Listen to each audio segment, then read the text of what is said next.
I got a few questions here. Let's jump over to the Titans. I think that's what everybody wants to hear anytime that something comes out your mouth, unfortunately, that comes with your job. Let's talk about the status of A.J. Brown. Bone bruise, kept him out for the last game. And I saw your tweet talking about his motivation. Well, I think one of the position coaches said that he has to keep that same fire in him even when he's going through something like this. So give us a status on AJ and kind of translate that coach speak for us. Yeah, I actually talked to AJ yesterday, and I tried to get him to tell me when. He just said sooner rather than later. So take that for whatever it means. But the bone bruise is always a tough situation to deal with, and the best thing for it is rest. So that's what he's going to have. I wouldn't be surprised if he doesn't play this week, but I would expect him for the following week, which I believe is the next home game against the Steelers. However, when Rob Moore said that he needs to stay mentally sharp, really what he's saying is AJ has all the ability in the world, and we know that, we saw that. But he had an edge during camp as far as thriving to be the best receiver in the league and thriving to make sure that he dotted all the I's and crossed all the T's. Working on the releases, working on being more fluent in and out of his routes, working on being more sudden at the line of scrimmage, working on being stronger at the catch point, all the things that he wanted to work on. So when Rob Moore says keep that mental edge, all he's saying is that he needs to continue to have that same chip on his shoulder to want to be better, right, and want to be the best. That's all. There's nothing bad about that. I did get some replies to that tweet saying, like, is that an underlying problem? No, it's not an underlying problem. And, I've followed AJ since sophomore year at Ole Miss. Mm-hmm. Confidence and focus and wanting to be the best, it's not a problem. Yeah. Not a problem whatsoever. He's going to continue to do what he does and excel. I think one of the questions that's starting to come out, the Titans win over Jacksonville. Not as close as you wanted to see it, especially with the offense so hot to start off that game. But starting to get all these different questions. Sorry, it looked like somebody popped in. Somebody was calling. Sorry about that. But the question that I'm getting a lot here is that Derrick Henry's not revving up like we thought he would. Everybody thought that he was going to come into this season, finish off what he started in the playoffs last year. And I'm trying to explain to people what you really need to focus on is the development of Ryan Tannehill. If he can continue to play the way that he's playing, then Derrick Henry doesn't have to do as much. And when he is ready to turn into that extra gear when it gets a little colder, you have a double threat. So for you that's on the inside, they're seeing Derrick Henry, kind of explain that what people I don't think what they seem to understand what they're seeing right now. Well, I think really it's a matter of people thirsting for that home run. And that's what Derrick Henry is known for, being a home run hitter. There were so many times where you see him stretch it out. He sticks his foot in the ground. He's upfield. There's a hole. He's at the second level. And he pulls away from everybody. That's what we're used to seeing. His longest run this year has been a 13-yarder. But he's getting a lot of carries, and he's actually off to the best start yardage-wise of his career. So it's gone from the lightning side, the thunder and lightning, to more thunder and more methodical. I think that's the best way to explain it. And you saw it especially against the Broncos with the 31 carries for $116. So I don't think there should be any issues. Right now, what's happening, and you look at the last two games, I forget the linebackers now. I want to say Albertson, number 45 for the Broncos. He did an awesome job, and Josie Jewell, both of those guys did a really good job of clogging up the cutback lanes that he tries to look for as he's stretching the runs out. Joe Schobert, last week, outstanding. Miles Jack, last week, outstanding. You look at the third and short that they weren't able to get before that drive where Gostkowski made the 49-yard field goal. Both of those guys were in the backfield. 3rd and 1, 3rd and 2, that's almost clockwork for the Titans to get. But they didn't get it in that situation. So it's just going to take some time. The thing that you have to be excited about is they continue to hammer away at the run. And you look at that second quarter, he had 6 carries for 2 yards to start a drive. After that drive was over, he had 9 carries for 40 plus. So they continued to give him the rock and keep feeding him. And that's a good thing. And just like any running game, you talk to a lot of running backs that running that zone scheme and running that type of scheme that really requires a lot of carries. Eventually, things are going to pop. And at any given moment, that guy especially is capable of a 70-plus yard run. You've seen it multiple times. So once that happens, everything goes back to normal, and people are calling him the king again. So relax, Titan fan. Just relax. Take it easy. Right. The team's 2-0 right now. Things are looking pretty good. Like you said, I think people are used to seeing him just run over guys. And the way that Jacksonville was selling out to stop him, I think that Jacksonville said, I don't care if Ryan Tannehill throws for 8,000 yards. What we're not going to see is another highlight of him going 99 yards, pushing the whole defense away. So you get what you get with that type of thing, right? Yeah. I mean, you get that first play of the game where Jonathan Smith is wide open for 60-plus. All the proof in the pudding.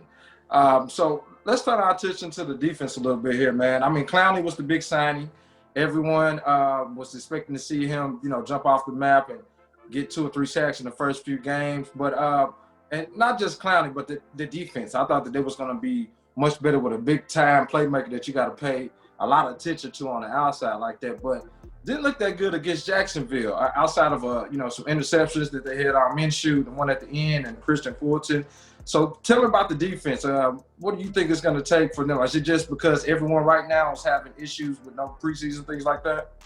Yeah, I think for Clowney, that's what the issue is. This is essentially his second preseason game. That's what the Jaguars game was. But if you watch, he's still getting pressure. There was one time early in the game where it was actually, I want to say the first or second play, he got pressure. He forced Minshew to throw the ball earlier than he wanted to Tyler Eifert. Jonathan Joseph almost had the interception. Eifert had to knock it out of his hands.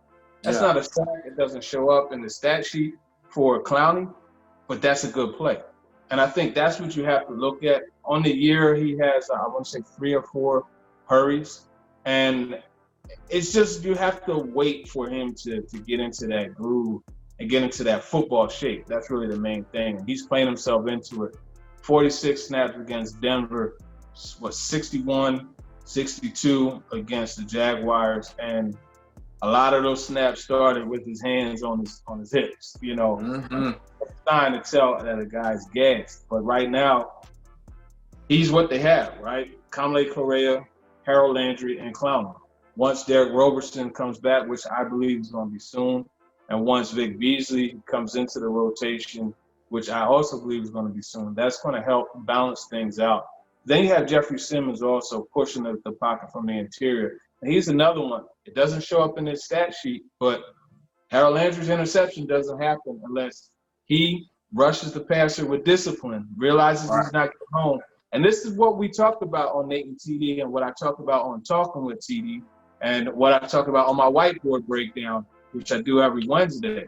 You realize you're not getting home, you put your hands up, you match the quarterback's hands, and that's what he did. Tip pass, Harold Landry intercepted, the game is sealed.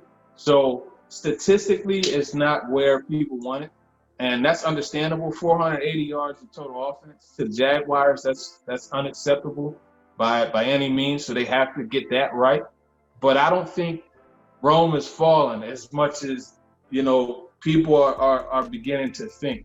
And then at the same time, $165 on the ground, they have to tackle better. And I asked Mike Grable about that, and he just said it comes down to setting the edge, creating a wall, and swarming.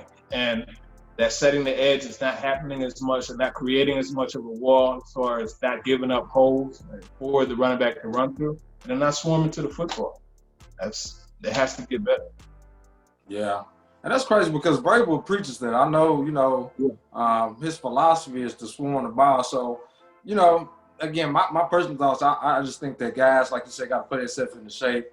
Offensives are exploding all over the league right now. And usually it's the other way around, right? Usually the defense dominates and then the offense kind of catches up, as the season progresses. So, I don't know from that side. Let me hit you with this one, man. And then we got a few more for you. We'll get you out of here. The injury bugs, man. I mean, 7 torn ACLs. We're not even saying anything about Christian McCaffrey, Mike Thomas, just all the injuries. And again, I don't keep want to preach on this, no preseason thing, but you know, every fan wants to know what's in the water right now. Why are we seeing so many injuries, you think? Yeah, one of the things Mike Vrabel says that I really subscribe to is football is a 100% injury sport. You play long enough, you're going to get hurt. And I'll say this about McCaffrey. I say it about Mike Thomas. And there are a few other injuries where I'm sure this was the case. Sometimes when you're there around the pile, you get rolled up on. And like in McCaffrey's case, you know, when a guy's tackling you, you may come down awkwardly, and next thing you know, you got a high ankle sprain, which is that's a terrible injury for a receiver, especially, and a running back, because all you're doing is changing direction. The ACLs and those type of things, I definitely think it's connected to, you know, not having that off season of training as a group. I think it's connected to not having preseason games, but at the same time, it's, you know, it's part of the game. Like, you're going to have those, and sometimes, you know, you go to move a certain way, and your body is not ready and able to move that direction all of a sudden, and things get popped. And you have to remember, there's a lot of torque that these guys are putting on their joints, you know, so that definitely has a lot to do with it. Let me jump into the Sportaholic Podcast fan bag. I had a few fans reach out after I let a few people know that I would be getting a chance to chop it up with you, man. So one of the questions that they asked is, shouts out to Leon Covington. He says, with the Titans being one of the healthier teams left in the league with everything that's happening, are the Titans doing anything differently than any other team, or is it just sheer luck? I think it's a mixture of both. I know they were definitely not fully tackling to the ground, but they had those moments where there was contact in camp. I think that helps. I think just the focus on conditioning, because that's one thing Mike Vrabel, a team of his, it's really clear. They're always going to be in good condition. So that definitely helps. But at the same time, you got to tip the cap to Frank Carano and Brian Bell, the guys on the strength and conditioning staff, because they do a really good job also. And I see, like, during pregame, I mean, these guys get stretched all the way out. You know, they go through a serious routine. You see those guys, you know, even the big guys, Roger Saffold and those types, man, you see them getting very well stretched out. So that has a lot to do with it also. Then it's a lot that goes into just being strong, like in the muscles surrounding your joints, which definitely helps avoid injury as well. Got another one from Adam Bowers. He says, do you see us bringing in any cornerback help? And second part, do you have any status on Darrington Evans? Cornerback help, I don't think that's something that they're going to do. Obviously, a Dory Jackson situation is one to monitor, but they really like Chris Jackson. They really like Christian Fulton. Now, if Jonathan Joseph, if that leg injury he has develops into something bigger than what it initially is said to be, yeah, they could bring in somebody. There are some guys out there, but the thing is, even if you bring somebody in, you have to wait, you know, 2, maybe 3 weeks for them to be comfortable and be able to be thrown out there and be productive. So I could see a Ty Smith getting called up like he did last week. I could see Kareem Orr getting called up before they bring somebody in off the street. And I know they really like Kareem Orr. He just got hurt towards the end of camp, and that eliminated his chances of being on the 53. And then Darrington Evans, I don't know, man. He went from a full participant to limited to just not practicing and ruled out for the game. It's a hamstring, and it's interesting because his hamstring issue has gone south. Corey Davis's went north, and it's hamstrings are just so fickle. And for a guy that relies so much on quickness and change of direction, starting and stopping, that could definitely lead to bad things, because that hamstring could grab you at any moment. I didn't see where something happened to make it go downhill, right? To have him go from limited on Thursday to not practicing on Friday. So I don't know what the status is. The Titans are very tight-lipped about these injuries. we inquire, but it doesn't always result in success. The Belichick effect. Vrabel just texts on that Belichick type of mindset when it comes down to that one. Last one from the fan bag I got for you. Jamel Cole asks, when the Titans defense is fully back healthy and playing as we expect them to, in addition to what the offense is doing, he's saying, how do you think they stack up against the AFC elites, the Ravens, and also the Chiefs? You know, the Ravens, when they got Calais Campbell, you know, that was kind of like a cheat code for them. And even losing Earl Thomas, Deshaun Elliott's a solid safety, you know, out of Texas. He's unproven, but I think he's a player. So I'm going to say they don't really stack up against the Ravens. I mean, I didn't even talk about the secondary with Jimmy Smith, Marcus Peters, and Marlon. He got turned around by Khalif Raymond Humphreys, you know, but still, those are three really good corners. So I'm going to go to the Ravens as the top defense. The Chiefs, I think the main difference for them is Chris Jones, because he's such a dominant player. But I think the Titans rather stack up right there against the Chiefs, to be honest with you. And it's just going to really come out when Harold Landry starts getting to his own, Clowney gets right. So, and Jeffrey Simmons, I think they stack up against the Chiefs. I know they do. I think they're a better defense than the Chiefs. Now, the Bills, on the other hand, that's a defense that you got to mention. Yo, the Bills are serious, man. I don't think people give them enough credit because where they play here, but I mean, just to see Josh Allen play as good as he's been playing over the last few games, and then that defense had already been good. So I guess if we throw in all those defenses to be there, I guess you would throw the Bills, just fair objection, you would throw the Bills in the top three AFC defenses? I would probably say yes. I would say yes. They have a really good safety tandem. You know, Trey Davis, right, is a top corner in the league. You know, they don't have that killer pass rusher, but they still get pressure on the quarterback. And Edmonds, 49, he's something special too. So, I'll give them top three. I'll put them ahead of the Chiefs, but behind the Titans. A full staff Titans, you know. Fully staffed, yeah. Well, look, man, I ain't gonna hold you up. I want to say I appreciate your time. You coming on, taking some time out today to join me here and Sportaholic people that I have. We really appreciate it. And remember, y'all, everybody check it out tomorrow. Is it every Thursday that you and Nate TD hook up, or is it different days during the week? This week is Thursday because MTSU had a last-second scheduled game on Friday. It's normally Fridays at 6 p.m. Central, 7 p.m. Eastern, but it's going to be Thursday this week at 6 p.m. Central, 7 p.m. Eastern. I will be checking it out, and everybody watching, I hope, and I expect you to do the same. TD, man, appreciate your time. We got to do it again, brother. Yeah, for sure, man. Anytime, just let me know. No doubt, man. All right, you have a good one. All right.